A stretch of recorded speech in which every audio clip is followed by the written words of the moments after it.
Yeah. All right. All right, we're ready. I don't know if this thing's working. I'm assuming it's working.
Live? Oh, we are live. Sorry, we were busy having a chat about how everything matches. Pink laces, pink dress, pink belt. Pink belt. Important stuff. Welcome to the ASV's March Astro Talk. This month we'll hear from Antonia Fernandez. I'm going to get that. I got it right, didn't I? Yes. Always worry. Always worry. Antonia will be giving us a talk titled A Crash Course into Galaxies. This is the same talk, but slightly longer this time than the one you gave on the weekend at Hamilton, which was a very successful star party. Did really well out there. Before we begin, I'd like to say that in the spirit of reconciliation, the Astronomical Society of Victoria acknowledges the traditional custodians of country throughout Australia and their connections to the land, sea and community. We pay our respect to the elders past and present and extend that respect to all Aboriginal Torres Strait Islander people today. Following Antonia's talk, we'll be graced with a tour of what can be expected to see in the sky this month from the AFC's very own Bill Stent of the telescope gent. No one clapped for you, Bill. No one clapped. You're not very well loved. There we go. Raucous applause for you, Bill. And we're going to lock the door so no one escapes. We have to listen to you. Antonia's blurb. I didn't even edit that. Antonia's blurb. I should have chopped that out. Antonia is a PhD candidate at the Swinburne University of Technology. We agreed on the weekend it was better than Melbourne, didn't we? Yeah, I think we did. Sorry, Steffi. Her research is centered in the study of gas surrounding galaxies, also known as the circumgalactic medium. Besides her research work, she is an active science communicator. In Australia, she has worked as part of the outreach team in her university and as a mentor for high school students participating in the Swinburne Youth Space Innovation Challenge. That means you probably mentored my son. What's the name of your son? Blake. He did that 2 years ago. He did that challenge. Oh, You well, might I did not have it been last there year. then. There you go. But he did that. It's a really cool course, though. She's also given multiple talks and lectures for the general public. And so I'm going to now hand it over to you to get into your talk. Perfect. Oh. But clap at the end. Can you all hear me all right? Yes. Okay, perfect. So as Mark said, my name is Antonia Fernandez Figueroa, and today I'm going to talk about galaxies and galaxies that crash more particularly. So the first thing that I wanted to talk to you about is about what is a galaxy.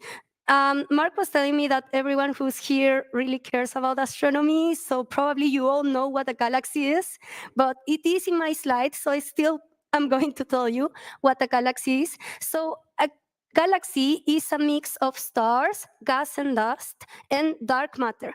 We still don't really know what dark matter is, so that's why I put question marks in that particular section, but that is the definition of a galaxy. If they ask you what a galaxy is, you can say that a galaxy is a mix of stars, gas and dust, and dark matter. That's the definition of a galaxy. And we have different types of galaxies. So one important part one important type of galaxy that we have is irregular galaxies. And the characteristic of irregular galaxies is that they don't have a definite shape. They are irregular, as their name says. They're usually low mass, although sometimes, because of interactions with other galaxies, they can form even at high masses. So this is one of the types of galaxies, but I'm not going to focus so much on the irregular galaxies. I'm going to focus a little bit more on the other types of galaxies that we're going to learn about now. Another type of galaxy that exists in the universe is the elliptical galaxies. The elliptical galaxies are characterized because they're kind of like egg-shaped, and that's kind of it. They are shaped like an egg. They are very big, they are very massive, and they are also very old. So that's the main characteristic of elliptical galaxies.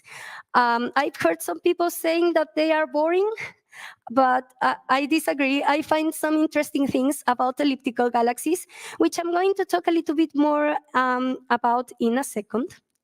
But now I want to talk about another type of galaxy that is the type of galaxy that most people like the most, and it's spiral galaxies. It's lagging a little bit here. Spiral galaxies. Spiral galaxies are characterized for having a sphere in the center that is called a bulge, and around it, it has a disk. And this disk is where the spiral arms are located, right? And it creates these beautiful shapes, like spirals, right? That's why they are called spiral galaxies. And a very cool thing about spiral galaxies, apart from the fact that they have spiral arms, is the fact that we live in a spiral galaxy, right? We all know that we live in this galaxy that is called the Milky Way. And here in Australia, here in the Southern Hemisphere, we are very lucky that we have a beautiful view of the Milky Way.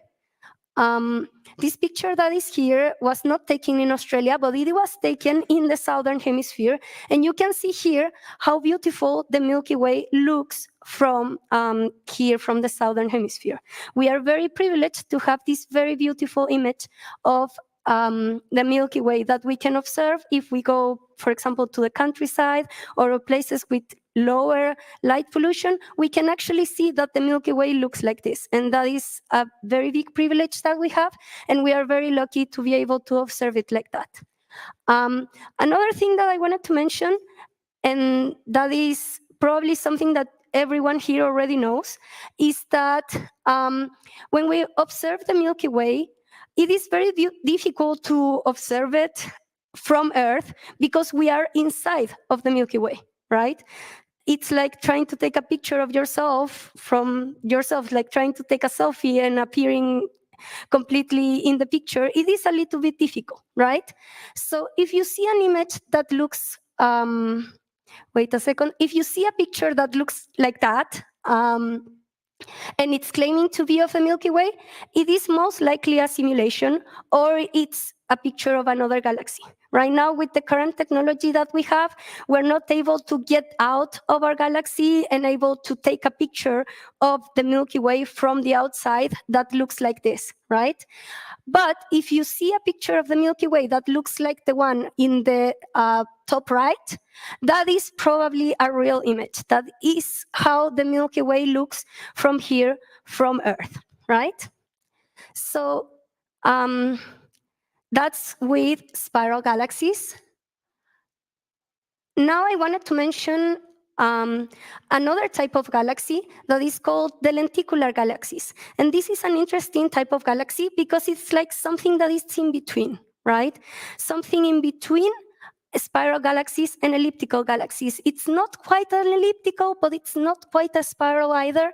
It's like something that is in the middle, in between the two of them. So what happened around 100 years ago, there was this man called Edwin Hubble, who worked observing many types of galaxies. And he came to the conclusion that it was actually a sequence. He came to the conclusion that all galaxies start being ellipticals, they all start egg-shaped, right? And with time, they start to acquire this structure. They start to turn into spirals. That's what he thought. And he made this sequence called the Hubble sequence, right?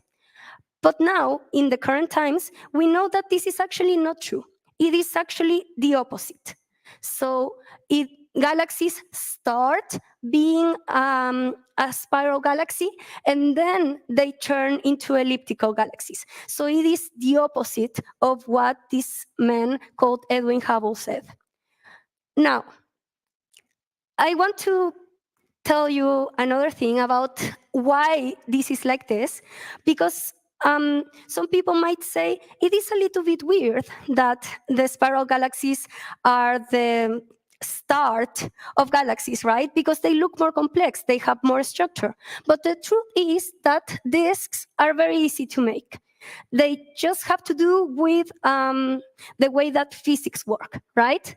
So it's not a coincidence that we see disks so often in the universe. For example, we see that many galaxies are disks, or our solar system, it is also a disk. So we see disks appearing in the universe very often. And the reason for that is that it's just a very simple consequence on how physics works. So I'm going to explain to you very how to create a disk using physics. So why do we see disks everywhere? So the way that galaxies are formed is that we have an area in the universe that is a little bit more dense, right? And because it is more dense, more matter wants to go into that place because there is more gravity. And gravity is a force that attracts other objects that have matter, right? So we have an area in the universe that has higher density, and that's where our galaxies want to form, right? So we have this area, and we have also this hydrogen cloud that is going to be the building block that is going to create our galaxy. And because of the way that gravity works, we know that gravity is a radial force, so gravity likes to create spheres, right? So this hydrogen cloud is going to turn into a sphere. But what happens is the particles in this hydrogen cloud, they're all moving in different directions, not just in like the spherical direction. So what is going to happen is that because it needs to preserve the angular momentum, is going to create a disk, right? So the fact that we see so many disks as a consequence of how gravity works, it's just because of conservation of angular momentum. So it creates this sphere, and it also creates this disk that we can see in many, many galaxies. And that's how spiral galaxies are created. And that's why they are so simple to make, and why galaxies start as a spiral first, and then they turn into ellipticals. And now you might be wondering, how do they turn into ellipticals after being a spiral galaxy? So the way this works, all right, and I put an image here of a real disk, so you can see that it actually looks like this. If you look at a galaxy from the side, it actually looks like this. So how do we form elliptical galaxies? So the way that we form elliptical galaxies is actually with crashes. So what happens is that when two spiral galaxies collide with each other, they create a bigger galaxy, and this new galaxy that is created is actually an elliptical galaxy. So this is how you create elliptical galaxies. And I can't talk about this subject without mentioning the Andromeda galaxy. So probably we all here have heard about the Andromeda galaxy, which is another spiral galaxy that is in the local group near our Milky Way, and it is actually coming towards the Milky Way. So what's going to happen is that our Milky Way and Andromeda are going to collide with each other eventually. And here I brought you a little video to show you how a simulation of how this is going to look like. So Yes, so this galaxy is coming towards us, and I have here a little video of how this is going to look like. Here it's called the crash of the Titans of the Milky Way and Andromeda. So here we see the Milky Way. It is rotating very happily, and it's going to move a little bit. We're going to zoom out a little bit, and we're going to see Andromeda going towards the Milky Way. So there is Andromeda, and Andromeda is moving towards the Milky Way. So what is going to happen is when they get close to each other, they're not going to collide immediately. They're kind of going to dance a little bit, one around the other, right? So this is what we're going to see now. They are going into a collision course, and that's when they start to dance a little bit around each other. And eventually they're going to get together, and they're going to create a bigger galaxy. That is going to be an elliptical galaxy. So maybe it's not so clear here in the projection, but I could see it very clearly here in my computer that they were clearly two spiral galaxies. And now that they have collided, it is an elliptical galaxy, right? They turned, after they collided, they turned into an elliptical galaxy, which is exactly what I was telling you before. When two spiral galaxies collide, they turn into an elliptical galaxy. Now, we do not need to worry about this because of two reasons. First, it's going to happen many, many years from now. It is going to happen in approximately 4 billion years. So don't get worried. It's not like we're all going to die. We're already going to be dead by that time. But even if humanity still exists by that time, I'm sure they will have figured out space exploration by that time, and they will be able to move from the sun or whatever.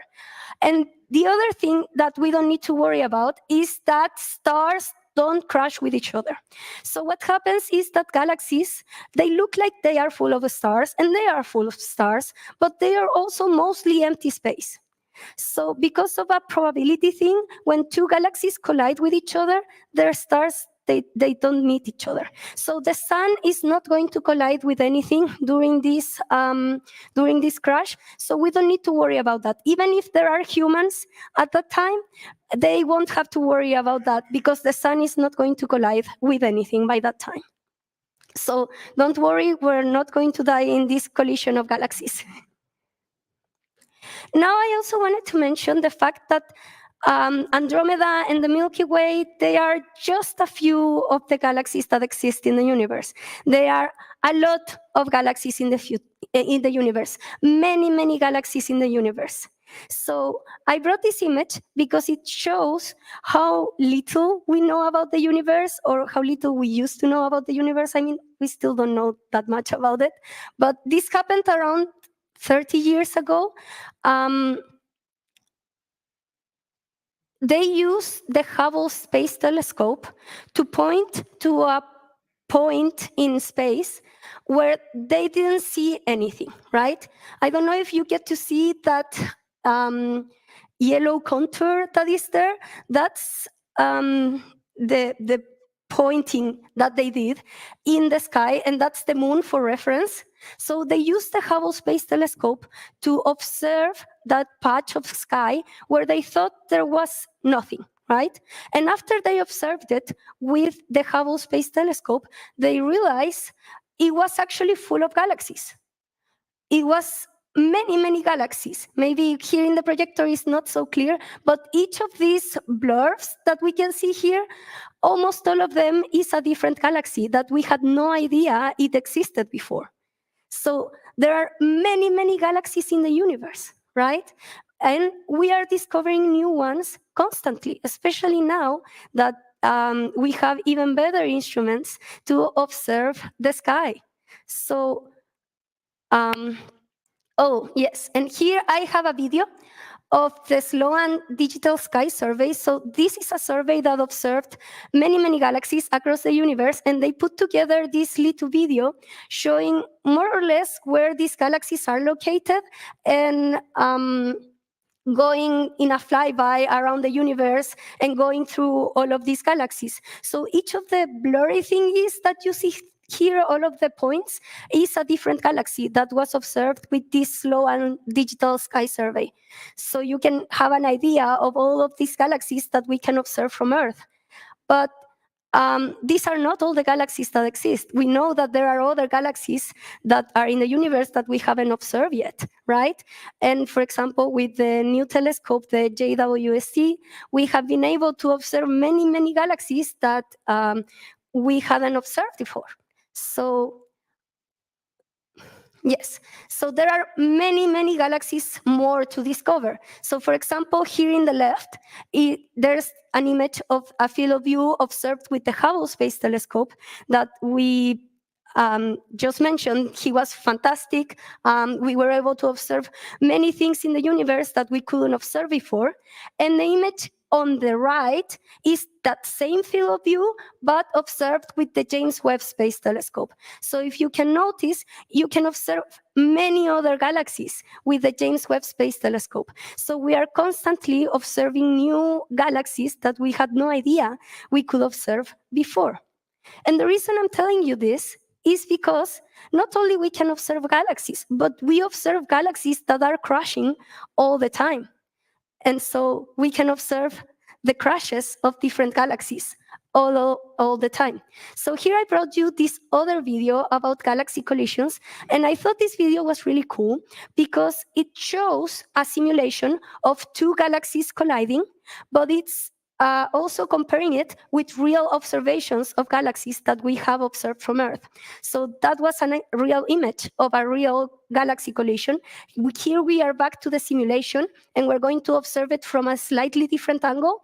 And now it's going to compare it with a real observation that we've made of two galaxies colliding. So you can see here that we see many galaxies colliding at this very moment. I'm sorry. So galaxies take millions of years to collide. So in the span of our lives, we don't see the collision exactly as we see it in the simulation. We see more of a snapshot of how this collision will look like. And this is what this video is showing us. Which part of the process of collision are we observing in any of these images that we see of galaxies colliding with each other? So here's another one that has like a funny shape. I wouldn't have guessed that this was actually a collision if I had only seen the image. Okay. So that leads me into actually what I do in my research, because Mark had asked me a little bit if I could talk about what I do in my research. I added a video of myself doing research. So what I do in my research is that I study something that is called the circumgalactic medium, or the CGM.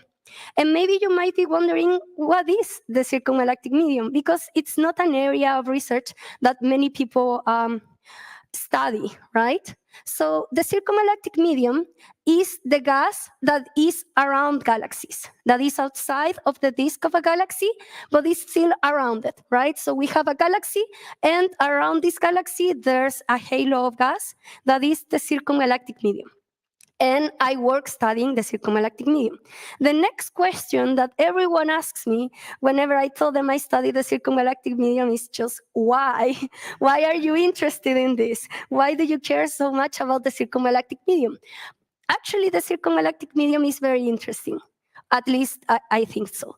The reason why the circumgalactic medium is important is because 50% of the baryonic matter in the universe is in the circumgalactic medium. And I added just a little reminder that baryonic matter in this context is all the matter that is not dark matter, right?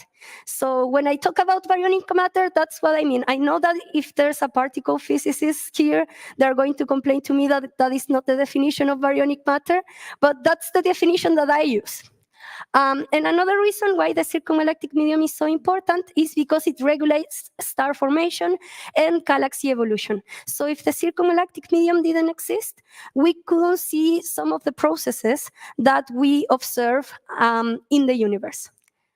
A big problem with the circumgalactic medium is that it is usually too diffused to be observed in a mission. So, oh, yes. And here I have a video of a simulation on how the circumgalactic medium would look like. What you can see, this little bulb in the center is a galaxy, and all this halo of gas that looks a bit stripy is the circumgalactic medium. So you can have an idea, because we would like to believe that the circumgalactic medium is a sphere, but the more studies we do, the more we realize the structure of the circumgalactic medium is very, very complex. So that's why we need to do research to actually understand how the circumgalactic medium looks like, right? Okay, so as I was saying, the circumgalactic medium is usually too diffuse to be studied in a mission. So in that video that I showed you, that was a simulation. We usually don't see the circumgalactic medium when we observe galaxies. It's just too diffuse. So the way that we study the circumgalactic medium is through quasar absorption lines. And here I'm going to make a little bit of a pause to talk a little bit about spectrum, just to make sure that people know what I'm talking about when I talk about absorption lines. So a spectrum is like this kind of plot that shows us the amount of light an object produces at each wavelength, right? And usually all objects produce some amount of light at all wavelengths that is called the continuum, right? That's what we observe when we observe objects in the universe. Now, sometimes there are certain wavelengths where there's a lot of light, and that is called an emission line. And there are other wavelengths where we see very little light, and that is called an absorption line, right? So that's what I'm talking about when I say that we observe quasar absorption lines. We look at the spectra of a quasar, and we look for places where there's very little light, right? So the way the method works is like this. We have a quasar over there, and the light of the quasar is coming towards the Earth, right? And in its way towards the Earth, it gets absorbed by the circumgalactic medium of a galaxy that is in the way, right? And so we will see an absorption line in the spectrum of the quasar. And something important about quasars is that they have a very characteristic spectra. So if we find an absorption line that shouldn't be there, that doesn't belong to the quasar, that is very easy to identify, because quasars have a very characteristic spectrum. So if we find these absorption lines that are not supposed to be there, then we know it is probably because there is a galaxy, and the circumgalactic medium of this galaxy absorbed some of the light of this quasar. And with these absorption lines, we can learn some things about the metallicity, the metal content of a galaxy. We can learn about the kinematics of this circumgalactic medium. So this is the most common way of studying the circumgalactic medium. There are other ways, but this is the one that I'm using currently. And now I'm going to tell you a little bit about my particular research that I've been working on. So galaxies crash all the time. What happens with their CGM when they are crashing? Most of the studies that have been done on the CGM are done in isolated galaxies, not in galaxies that are in groups, even less in galaxies that are crashing with each other. That will be too difficult. So that's what I've been working on for my PhD. And to study this, I have two groups of galaxies. These two that are up here, they are not interacting with each other. And there we have a bunch of stars, a bunch of galaxies that are merging with each other. At first, I thought it was two, but turns out it's probably 4 or 5. That goes outside of my area of knowledge. I don't know enough about galaxies to know exactly how many galaxies are merging there. We just know that it's a merging system. And the cool thing is that there's a quasar over there.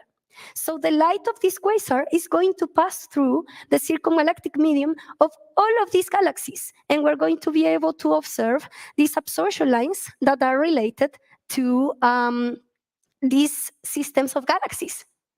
So what have I found is that actually the circumgalactic medium of the merging pair is way more complex. And I can show you the right, so here I didn't do this plot. This is a plot of a simulation. This is what we would expect to see, right? Here I added some galaxies and some arrows so you can have some idea of what's going on.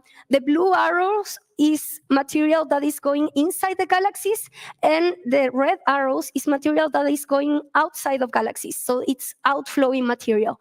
And what we see in the first panel is that the galaxy are starting to merge. Then in the second panel, they are merging, and as you can see, a lot of material is outflowing. So we will expect to see a lot of outflowing material from these galaxies. And finally, after the post-merger stage, things regularize a little bit, and we see both inflows and outflows, which is something that we usually typically see in galaxies that are not merging or interacting with each other, right? So that's what we will be expecting to see in these galaxies that are merging. We will expect a very messy circumgalactic medium that is dominated by outflows. And I can show you here the actual spectra of this galaxy. So the ones that are on top are of the non-interacting system that are not as messy. They are very well behaved. We see hydrogen, we see carbon, we see silicon, but it's all in low ionization stages, either neutral or maybe ionized twice at most. But in the case of the merging system, you actually see things like also hydrogen 1, silicon 3, but you also see nitrogen 5. That's nitrogen that has been ionized 4 times. And you see oxygen 6 too. And that's oxygen that has been ionized even further, 5 times.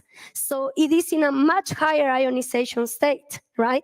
And another cool thing that you can see is that, do you see these curves that are in the spectra? Each of these curves is a different cloud. It's a different velocity component that has different characteristics.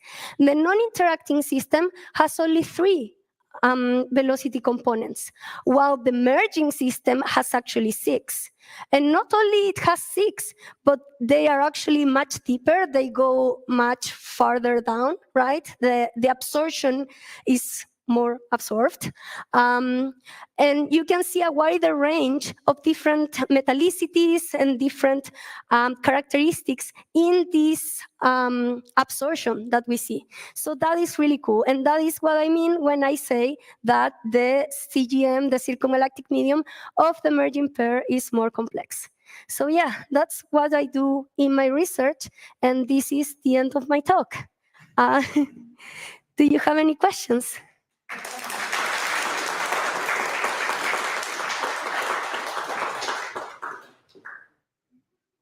got a question. Sorry, I forgot to turn the mic. I've got it here. Did you? Am I unmuted? Would you like to ask a question? You did. I'm going to go run down the back. I'll be back. Got to do a marathon.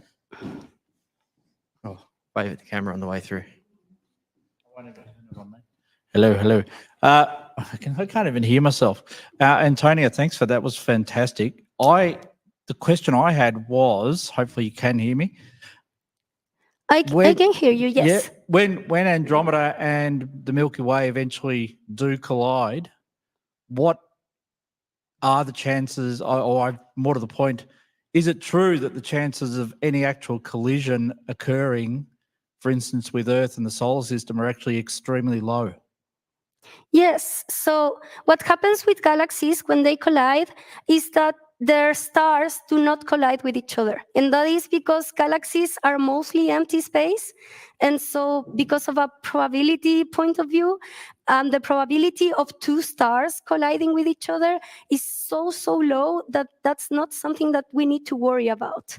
So this is when we get dark. It happened in the talk the other time with the kids. Something that we do need to worry about is that merging events trigger star formation. And star formation creates supernova activity, and that can release gamma ray bursts that can actually hurt us. That is something that we need to worry about. But as I said, that's going to happen in 4 billion years from now. So I'm sure by that time, if people are still there, they're going to have figured out a way of protecting themselves from those gamma ray bursts. So we don't need to worry about that right now. Okay. Oh, we have another question. You guys are just going to keep making me run down the back, aren't you? I do need the exercise, so that's okay. No, I'll come down here. It's all right, Vince. Thank you, Antonia. Just wanted to know, galaxies are typically 100,000 light years across. And so when 2 or 3 of them are going to collide, how big is this medium? What's the volume? It's huge. Yes, it is very, very big. That's answered very much clearly. bigger than the galaxies themselves. So maybe, let me see if we have a scale here. For example, in this video, that little line that is over there is 20 kiloparsecs. And you can see that the circumgalactic medium is way bigger than that. It can easily span up to 200 kiloparsecs. So the circumgalactic medium is very, very big, and it can get bigger in the case of bigger galaxies. So it's humongous. Yes. Scientific word there. Any other questions? Oh, another one. Not sure if this makes too much sense, but do we know the comparison between the density of matter in the circumgalactic medium and the density of matter in the interstellar medium within galaxies? Yes. Yes, it is much lower. So the definition of the circumgalactic medium is all the gas that is outside of a galaxy, outside of the interstellar medium, but still inside of the virial radius of a galaxy. So that's the formal definition of it. But yes, it is much less dense than the interstellar medium. And that's one of the reasons why it emits very little light that we can't observe. I mean, most of the time we cannot observe. In the case of nearby galaxies, we can actually observe a little bit of it. But yeah, that's the reason. It's because it's so diffuse, it's so low density that it doesn't emit enough light for us to observe it in a mission. Wonderful answers. Good questions as well. Does anybody else have a question for Antonia before we thank her for coming along tonight and giving us a wonderful presentation? I think we're all out of questions. Oh. Thank Not you very even- much for coming along. I was actually just saying to Chris that the one that you did on Sunday, we should get you along to do to the juniors as well. They would absolutely love it. They're doing some pretty cool stuff coming up as well. Yes, aren't they, he was Chris? telling me Yeah. that they were discovering variable stars. They're going to be, yes. That's the plan, isn't it, Chris? That's the goal for the juniors to start discovering variable stars. So if you're keen to go along, I'm sure Chris would have you along at juniors sometime. Be wonderful. Thank you very much, Antonia. It was a wonderful presentation. Hope everybody enjoyed it. And now it's time for our resident telescope gent to get himself set up. It's going to take you a while. Getting old, aren't you, Bill? Yes. Oh, was there one on there? I didn't see it. Oh. What's your favourite space movie?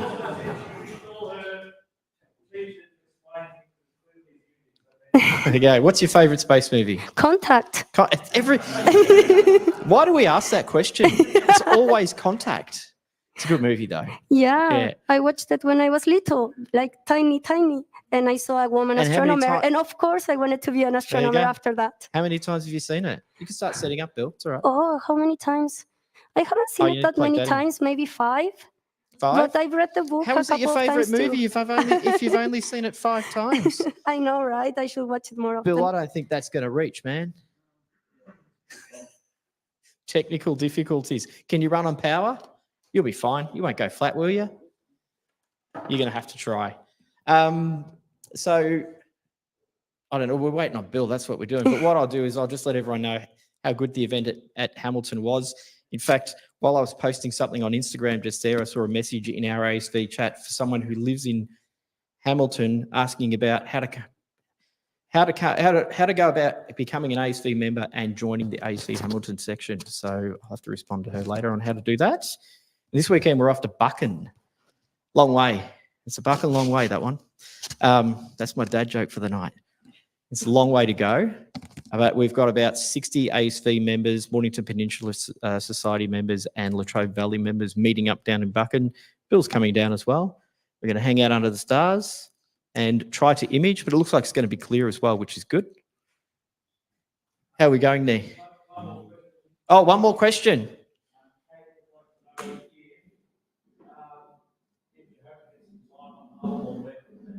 Oh, do you hope to get time on Hubble or Webb at some stage? We'll get you to move over this way just so that Bill can sit I've up. already gotten time on Hubble. You've already got time on Hubble? Yes. We haven't been able to observe yet, but I'm definitely You've having got time books. Yes. Yes. Do you know when? Do you get to choose when that's going to happen? Not really. No? We're waiting. I'm just doing some admin technical work stuff, while we some wait for Bill. bureaucracy, issues, and that's why. So do they just I'll just pop that down there for a second. Okay. Do they tell you when you get the time on there? Like you just say, we'd like time. Yeah, you can have time. And then you just have to wait for them to say, okay, here's when you're getting your time. Yes, kind of like that. Yeah. Yes. They schedule when it's going to happen because they have to make a schedule of all the other observations too. Do they give you much notice? Yes, they do. Okay, good. But the reason we haven't gotten the data yet is just admin issues. Yep. We got the time already, Yep. but we still don't know when we're going to have the data time. Yeah. Yeah. Yep. Okay. How you going down there, Bill? Just about done? It's just about done. All right. What's that? He's gone red. Yeah. He's done. He's cooked. Technical issues. I don't think it's an ASV live stream if we don't have technical issues. Yeah, I suppose so. I think we're nearly done now. Um, You have to put it over the back of your head. You have to skipping rope style. That's it. Yes, perfect. And this, you attach it to yourself. Okay. All right. I Stick think in we're the pocket. finally ready. Yeah. Thank you, Antonia. You get multiple rounds of applause, all because Bill wasn't ready. All right. All right, thank you. Now, Bill sent a telescope, Jen, to tell us Oh, what's happening in late March and early April. for Late March this and early year. April. Now, I am I'll going leave you to. be. Thank you. I'm going to be not talking to my computer because my computer is over there next to the power. So I'm going to be looking at the same screen as you. So, all right. So what's in the sky in late March, early April? What I'm going to be talking about today is the following. First, oh dear. Oh, there we go. First of all, the standard. We're on the lands of the Bunurong and the Wurundjeri Woiwurrung people of the Kulin Nation. Now, I'm going to talk about general conditions at this time of year. I'm also going to talk about what is an equinox because, it's here. It's about that time of year. And then I'll get into what's in the sky, normal stuff, moons, planets. Oh, look at that. Moon, planets getting orientated and stuff. And just the normal things that I've been talking about of late. So, I'll slow transition. There we go. You can hear me breathing. All right. It's March, the autumnal equinox next week. I'm going to go over here. Now, let's see. Where am I? Oh, yes. March autumnal equinox next week. The sunsets starts around about 7:45. But that means that it's going to be dark at about 8:45. Sunrise is at around about 7:15 a.m.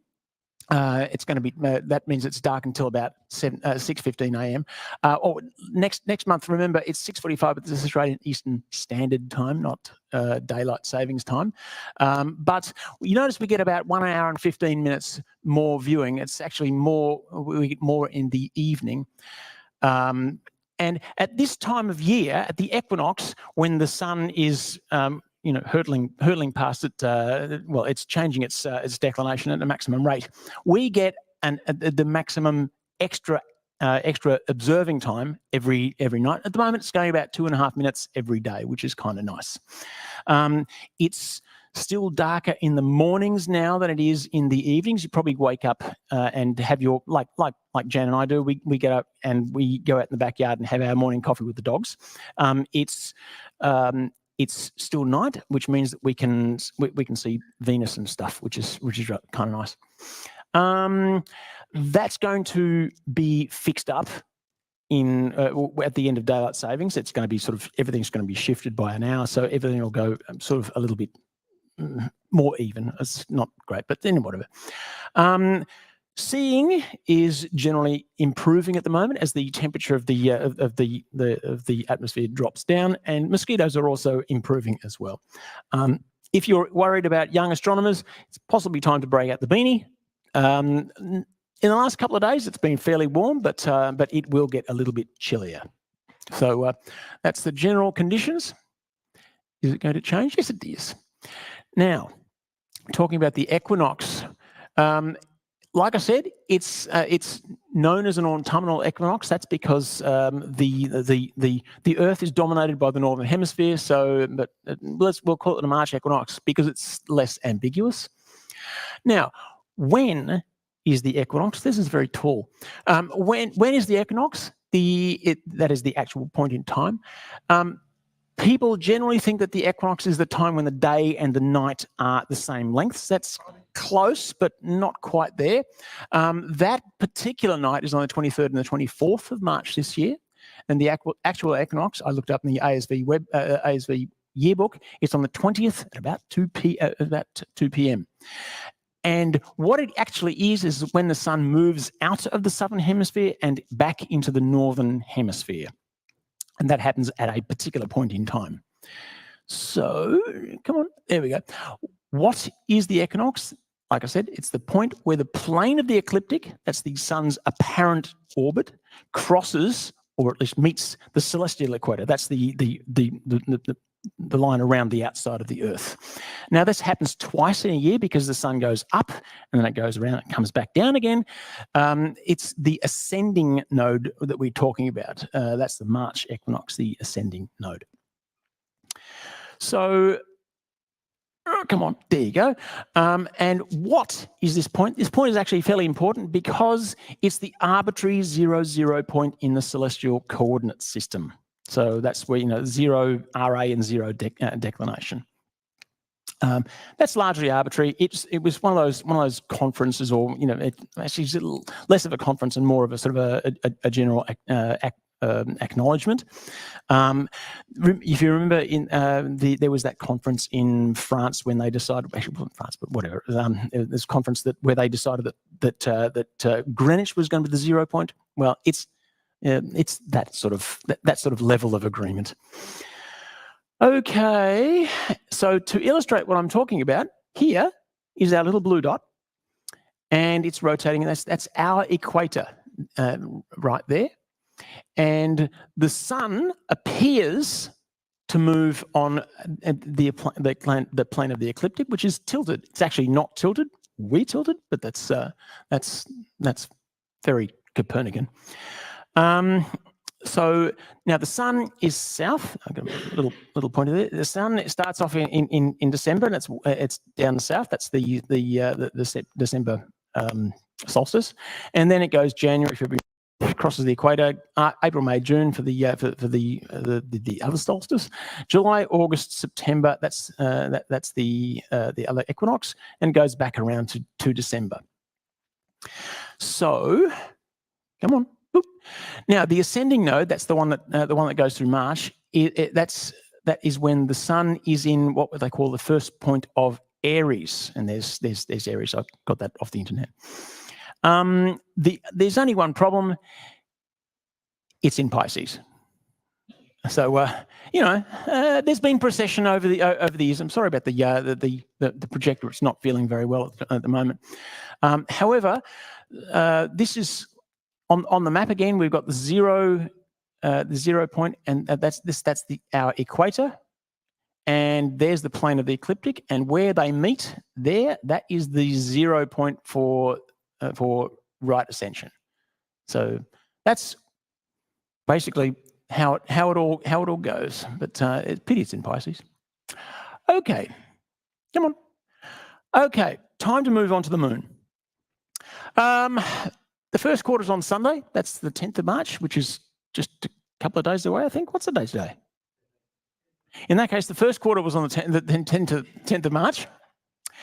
It was last Sunday. It's rising in late mornings at the moment, and it's setting in the late evenings. That's going to get later every day, and the moon is going to get fuller. And next week, it's going to be rising in the afternoon. Probably now, it's rising in the afternoon. It's setting after midnight, I think. It's also just crossed into the north of the northern equator, north of the equator at the moment, which means, happily for us, at the at next week's star party, it's if it comes up at all, I can't remember if it does, it won't come up very far, so it'll be nice and low and out of the way for the astrophotographers. Let's see, Lunar X. Somebody was talking about. Oops, press the wrong button. It's going to disappear, isn't it?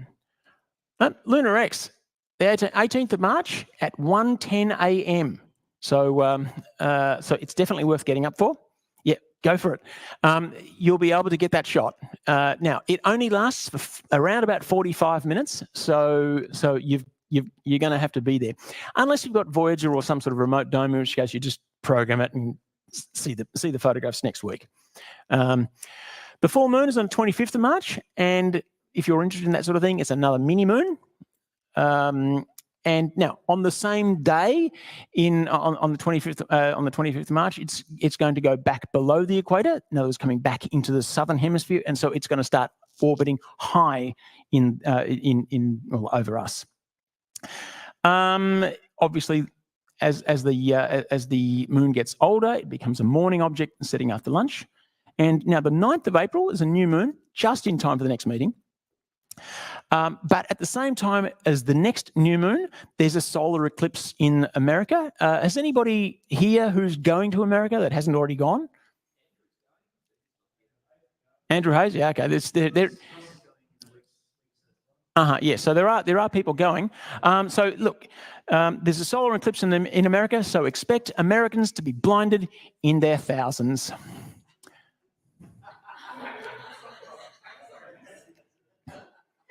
That's a real photograph, by the way. Right. Yeah. So now planets over the next month. Mercury is moving from an evening planet to be visible in the morning. Mercury is difficult to see at the best of times. Venus is still in the morning. It's moving steadily lower, and it's going to be harder to see. It's going to get lost in the glare of the sun. Mars also is up in the morning. It's currently higher than Venus. It's about I don't know, a Venus and a half, or maybe even double Venus's high altitude. That's when I'm doing my breakfast thing.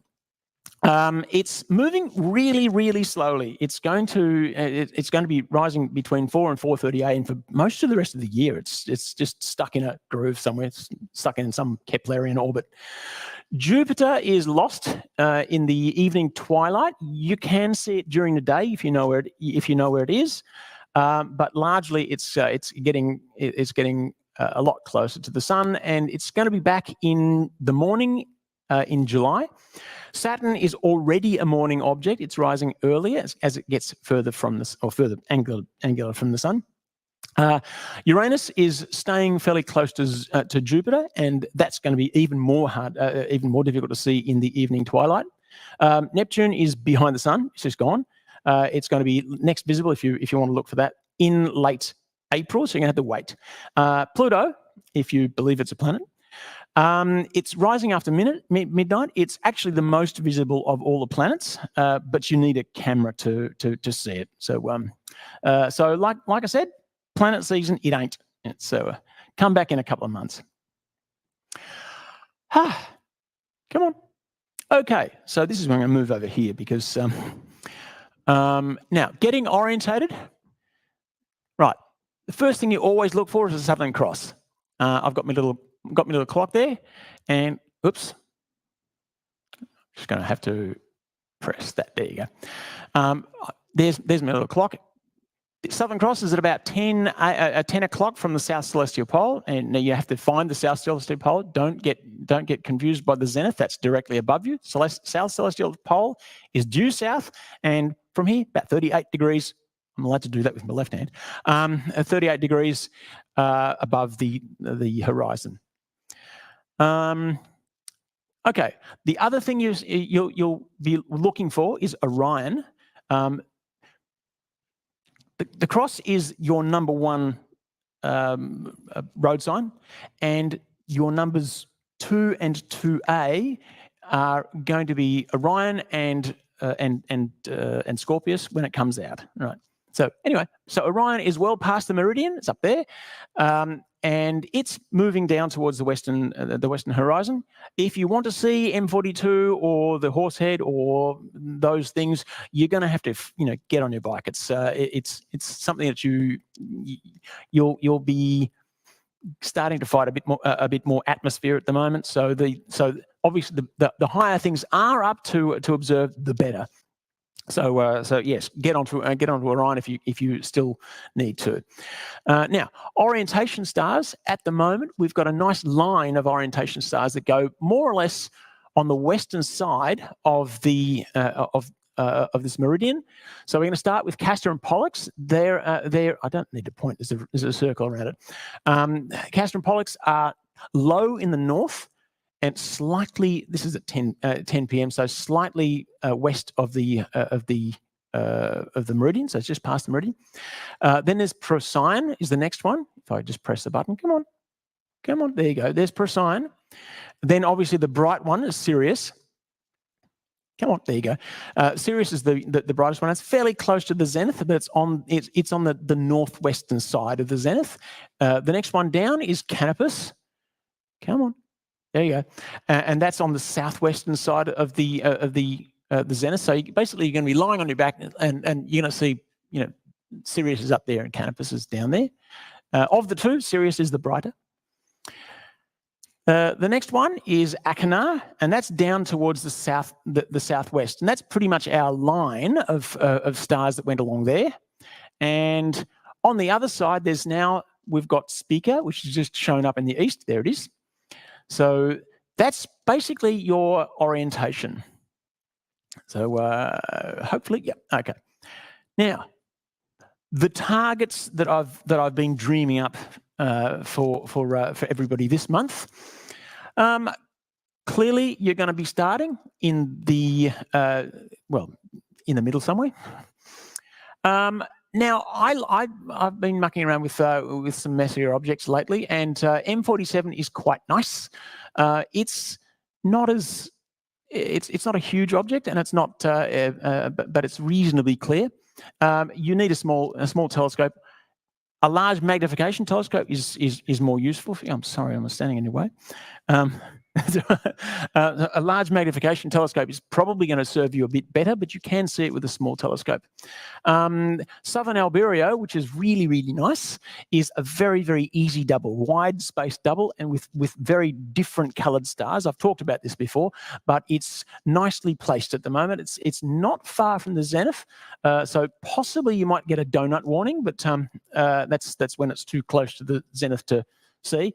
That's going to depend on your tripod and your refractor length and whether you've got your dial, blah, blah, blah, blah, blah.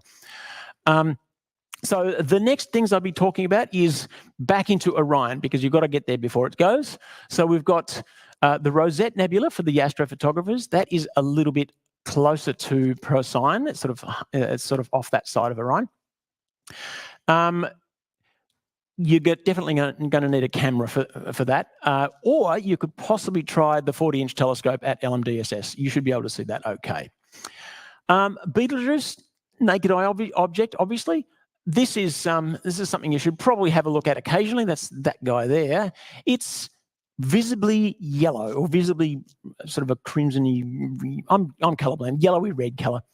One of these days it's going to go, but it hasn't, that we know of so far. The next thing in there is Sigma Orionis, and I've got a photograph of that which I I'll show that to you later. Oops, I think I've pressed the wrong button. No, I haven't. Then there's the Great Nebula Orion, which is sort of a little bit closer to down that side. And then inside the trapezium, inside the nebula is a trapezium. So these are the things you're going to be looking for in that area. There are other things as well. If you can get onto the Witch Head Nebula or check out Rigel, which is a nice double, you can see a number of things in there. It's very busy. Next thing, come on. There you go. I would be moving across down into the southwestern quadrant. So Acamar, which is, I think, somebody correct me if I'm wrong, I think that one's Acamar. But that's a nice double. P. Eridani is really, really easy to find. That's right next to Acamar. That's Acamar, not Achenar. It's only about a degree to the north of Acamar, so it's quite nice. It's very easy to find. Zeta Reticuli is a very, very wide double. You can probably find it with binoculars if you know where it is. I've been pushing people to see Zeta Reticuli for a little while because it's the aliens and stuff. They've been telling me to do it. And from after that, I'd be moving across. Here in this big black area there is the Tarantula Nebula. Now, you will need to be in a dark sky site to get much from the Tarantula Nebula because it's diffuse, it's a nebula. But you can actually see it from here if you've got enough aperture. But if out at LMDSS, use a pair of binoculars or even a small telescope, it's great. Okay, next is Gamma Velorum, and this is a definite donut warning because it's very close to the zenith. Rigor, it's a very nice double. So it's in the crosses area. This is the crosses area I was talking about a little while ago. Just that area there, because it's on the Milky Way. There's a lot going on in there. I'll get down to this area sort of in the coming months. Is it going to give me anything else? Yes. The last thing is the Carina Nebula. It's finally time to talk about Carina Nebula. It's very, very cute. It's the brightest nebula available from Earth. It outshines the Orion Nebula. And the other great thing about it is it's circumpolar, which means that the septics can't see it. So tragic for them. They have to come down here. We actually had an American down here a couple of weeks ago. Anyway, let's see. Slunk. I was going to talk about the jewel box as well. So I'll go back. Actually, no, I won't. The jewel box is very, very close to the Southern Cross, and if you can see it, you can see it with a pair of binoculars. It's not something which gets faded out by light pollution, so it's really good to see in the city. It's very pretty from just about anywhere. And Omega Centauri is my challenge object for you this month. Omega Centauri is a globular cluster. Little hard to see in the city. You can, but from a dark sky site from LMDSS, you can see it with the naked eye if you know where it is. It's extremely pretty. All right, I think I've finally done with that slide. Oh dear. Now, Jeff Healy has been taking some beautiful photographs of doubles. He's been running through the Dunlop catalog, and it's marvelous. He's got a great telescope too. I have to mention. So this one's Gamma Velorum, and take it from me, it's a beautiful photograph. It's just a crap projector. Sorry. So, yeah. M47. Yeah. Okay. Let's go and get a telescope and look at M47. It looks a hell of a lot better than that. That's my own photograph. So it's nice. It's nicer coloured than that. It's not green. Although people complain about my green nebulas. Beta Tucana, it's another Jeff Healy image. Isn't that beautiful? It looks terribly Christmassy to me, but it's a triple star system, I think, or maybe it's a double with another star next to it. I'm not entirely sure. Jewel box, green. This one was taken. This is one I got from the remote dome at LMDSS. This is the 3.5 meter dome I took about a year ago. So it's you can tell it's the 3.5 meter dome because up there you can see there are spikes on the stars, indicating it's a Newtonian telescope. The new 2 meter scope dome has a refractor in it, so you don't get the star spikes. Boom, boom, boom, boom, boom. Come on, there you go. Okay. Tomorrow morning, facing south, this is what you will see. Boom, boom. Okay. The Milky Way stretches from the northeast to the southwest. It's practically all across the sky at 5 o'clock in the morning. It's going to be in this position later on in the year, in slightly more sociable times. So if you want that beautiful photograph of that bow of the Milky Way that Antonia had a nice shot of it before,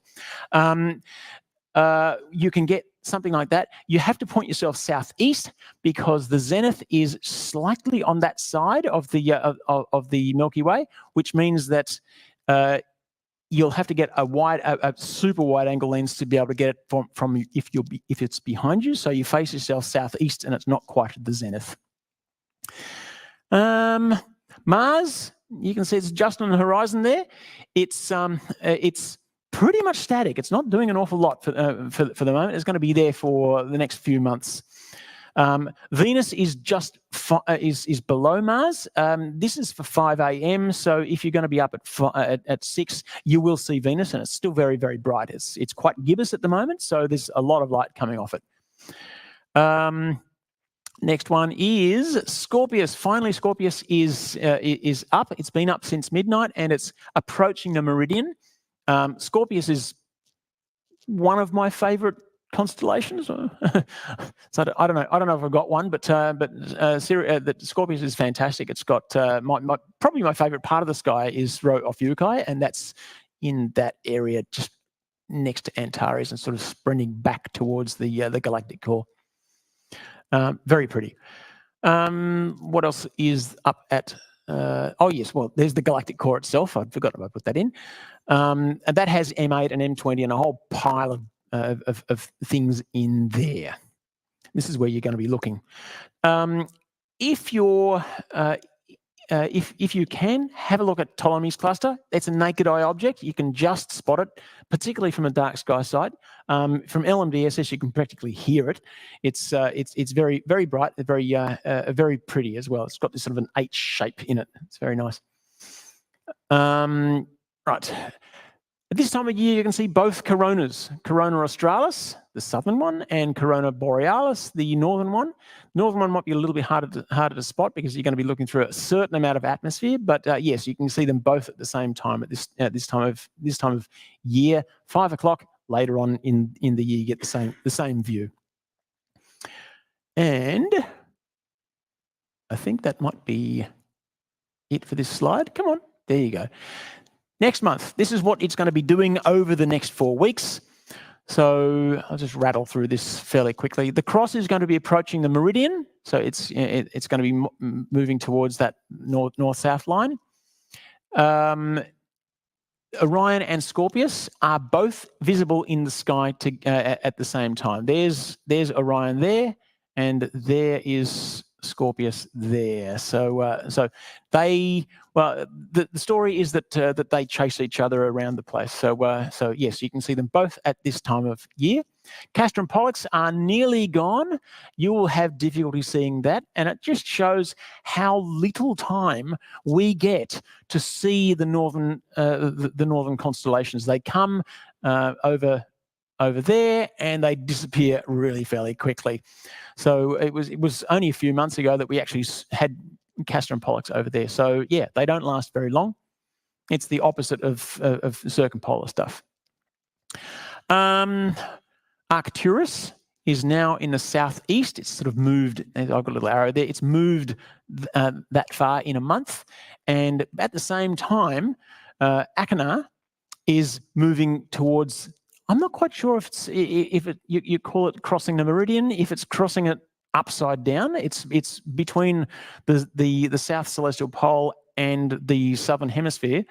southern, what do you call that, horizon. But it's going to cross that. Your telescope is going to do this weird backwards meridian flip sort of thing if you happen to be chasing Achernar at the same time. Right. So this is one of last month's clusters. It's the GEM cluster. Come on. There. The GEM cluster, it's we're not really showing off the new 2-meter scope dome in its best light, literally. It's not this green. You'll have to come and have a look at the photograph, which is on my computer. It's you know the color of hydrogen alpha. It's that pink color. So this is about a 50-minute exposure taken from the 2-meter remote dome. I took it last week, and this thing here is the GEM cluster I was talking about last month. This guy here is the Gabriela Mistral area of the Carina Nebula. Now, if you're looking at through a telescope, it's not going to look like that. You're going to see something that looks a lot more like this.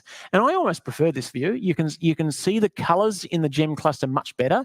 That is a yellow star, not green, but the other ones are actually reasonably blue. If you've got a large aperture telescope, you might be able to see just a little bit of Gabriela Mistral there, but it's more likely that you won't see anything at all, particularly from the city. So that was a rough visual view. The other thing, another photograph I took of the from the 2-meter scope dome was Sigma Orionis. It's up there, as you can see. There's the Horsehead Nebula and the Flame Nebula, and it looks better on the computer. And that's Alnitak there with the photograph, the one that every photographer wants to turn off. So I zoomed in on that, and with the scope dome's esprit, you can actually tell that there are 4 stars in this system. You can't really tell in this, but you've got 1, 2, 3, and this is the last one, just on the little blip on the top of that. These 3 here are maybe in the same system as well, so it's a system of 7 stars in a multiple formation. But yeah, this one here is Sigma Orionis, so that's quite good. Boop. Okay, so final notes. I'll let you go soon.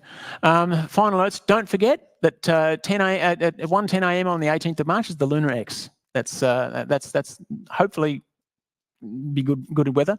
On the 25th of March, there's a lunar eclipse. It's penumbral, so it's not going to be super amazing, and it's going to rise eclipsed. The eclipse is going to end about 8:30, so yeah, it's okay. The 7th of April, daylight savings ends, and we get an extra hour of sleep, unless you're a dog owner like me. The dogs don't have wristwatches. On the 9th of April, this is a solar eclipse if you happen to be in North America, and on the 11th of April, Mars and Saturn are going to be in conjunction, 5 a.m. in the east as they rise. So sunrise is at 6:45. Venus is going to be below it, so it'll appear on the horizon a little bit afterwards. I don't quite know if Saturn and Mars are going to be right on top of each other. Occasionally, you get really nice conjunctions where the moons actually, the moons of Saturn can get into Mars. But have a look. I think I'm done. The only thing that I've got left are sources. So there you go. Thank you. All right. Am I on? I'm on, yeah. Thank you, Bill. No problems. I can walk around, can't I? You can walk around. You didn't give us, you know what you didn't do? You didn't give us a target for this month. Yeah, I did. But did you? Yeah. Oh, yeah. I was probably busy posting stuff on NGC Instagram. 5128, I think it was. Was it 5128? Yeah. So is that what I've got to try the target this weekend down at Buchan? Yes. All right, that's my target. I'll be standing right next to you. I know you will. Mm. And you'll be going, no, that's not NGC, whatever the number was. 5128. Yeah. Mm. I'll remember it by the end of the weekend, I'm sure, because you'll yell it at me all weekend. I always get it mixed Bill. up with 5139. No, you're just confusing. That's a hamburger galaxy The right next to hamburger. it. Yeah. I have been imaging the Hamburger Galaxy, and you're right about Omega Centauri. Beautiful. Absolutely beautiful object to see. And you can see it naked eye up in the dark sky side. Yeah, from a dark sky side. We can see it naked eye from Hamilton as well. We're going to be able to see it naked eye in Buchan too, which is good. It's going to be nice Please. and dark down there. Can you do me one favor? Yeah. Don't say naked quite so much when you're standing in front of me. Naked. Don't tell me not to do something because I'll just do it more. Thank you, everybody, for coming along tonight. Thank you, everyone, for watching online. As I said, we've got Buchan this weekend, launching tickets for the Sea Lake Astro Fest over the weekend too. So that one's going to be bigger and better as well. Melbourne Cup long weekend. And I might actually talk to you, Antonia, about that one too, because you might be interested in that. But we've got plenty of other events coming up as well. We've got Deep Sky coming up next month, back after not having one this month. We've got lots of section meetings happening this week. We've got computing section tomorrow night. We've got lunar and planetary here at the observatory on Friday night, as well as members night on Friday night here. And the library will be open, and up in Bendigo they have sidewalk astronomy as well. So it's a busy Friday around Victoria for astronomy. So lots going on. We have quite a few good talks coming up. I haven't worked the order out yet, but Jeff Cook, Kelly Clithrow is going to do a talk for us on dark sky preservation. We have a scientific panel that we're working on, and Kate Green, the Space Exploration Section Director, has promised me she'll do a talk for us as well. So we have quite a few good talks coming up over the next sort of 3 or 4 months. And in September, fingers crossed, we will hopefully have Professor Fred Watson back to give another talk to us as well, which will be wonderful. But thank you very much for joining us. We'll see you all next month.